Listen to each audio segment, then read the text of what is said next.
কুফানগরীতে এক নাস্তিক ছিল। সে বলে বেড়াতো, আমি আল্লাহরে দেখি না তাই মানি না। কুফানগরীর লোকজন বলে, আমাদের এক ইমাম আছে নাম নু'মান ইবনে সাবিত, ওনার সাথে বসলে তুমি আল্লাহরে দেখতে পাবা। সে বলে, তাই তাহলে তোমাদের ইমামকে ডাকো। সাইয়েদনা ইমাম আবু হানিফা টাইম দিলেন, এই জুমার দিন, আজকে জুমার দিন না, এই জুমার নামাজের পরে ঠিক ভর দুপুরে 2টায় সবাই আমরা একত্রিত হব। নাস্তিকও আসবে, সাইয়েদনা ইমাম আবু হানিফাও আসবে। জুমার সালাতের পরে লোকের বন্যা বয়ে গেল, বাঁধ ভাঙা জোয়ার, অনেক মানুষ। নাস্তিক এসেছে, লক্ষ লক্ষ লোক এসেছে, আসে নাই ইমাম আবু হানিফা। আসে না আধা ঘন্টা, 1 ঘন্টা, 2 ঘন্টা পরে আসছে। নাস্তিক বলে, এই তোমাদের ইমাম যার কোনো সময়ের জ্ঞানই নাই, এর সাথে কিসের তর্ক? সাইয়েদনা ইমাম আবু হানিফা বলে, ইনদি উযর, আমার ওজর আছে। কি ওজর? সাইয়েদনা ইমাম আবু হানিফা বলেন, আমি ঘর থেকে বের হয়ে আসার পথে একটা নদী পার হয়ে আসতে হয়। আজকে এসে দেখি নদীর মধ্যে কোনো মানুষ টানুষ নাই, নৌকা নাই, মাঝি নাই, কিচ্ছু নাই। তো হঠাৎ দেখলাম পাশে বিশাল বড় একটা গাছ। এই গাছটা এমনি এমনি 2 ভাগ হয়ে গেল।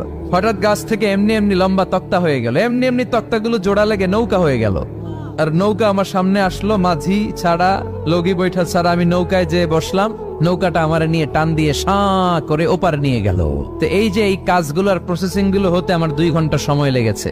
নাস্তিক কয়, তবে ইমাম গাঞ্জা খাইছে, মাথার তার ছিঁড়া গেছে, নাহলে কোনো সুস্থ মানুষ কথা বলতে পারে? এমনি এমনি নাকি গাছ ভেঙে তক্তা হয়, এমনি এমনি নাকি তক্তা লেগে নৌকা হয়, এমনি এমনি নাকি মাঝি ছাড়া নৌকা চলে।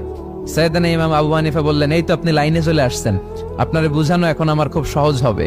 এমনি এমনি গাছ কাটে না করাত ছাড়া, এমনি এমনি তক্তা জোড়া লাগে না, নৌকা হয় না মিস্ত্রি ছাড়া, এমনি এমনি নৌকা চড়ে না মাঝি ছাড়া। তাহলে এত বিশাল বড় আকাশটা কেমন করে এমনি এমনি হলো? জমিনটা কেমন করে এমনি এমনি হলো? সাগর, মহাসাগর, পাহাড়, মরুভূমি কেমন করে এমনি এমনি হলো? এগুলোর একজন স্রষ্টা আছে না নাই? নাস্তিক কয়, তাই তো, আসলেই তো আমি হাদারাম, আসলেই তো আমি উল্লুক্কা পাঠা। এইভাবে তো আমি কখনো ভেবে দেখি নাই, এইভাবে তো কখনো চিন্তা করি নাই। ও ইমাম, তুমি আমার ঘুমন্ত বিবেককে জাগিয়ে দিয়েছো, তুমি আমার চোখের সামনের পর্দাটা উঠিয়ে দিয়েছো, তুমি আমার দৃষ্টিভঙ্গিকে পরিবর্তন করে দিয়েছো। ও ইমাম, তুমি আমার চোখ খুলেছ, তুমি আমাকে হক চিনতে সাহায্য করেছো। আর দেরি করতে চাই না, আমারে পড়িয়ে দাও লা ইলাহা ইল্লাল্লাহু মুহাম্মাদুর রাসূলুল্লাহ। কালিমা পড়ে মুসলমান হয়ে গেছে। আল্লাহু আকবার পড়ে।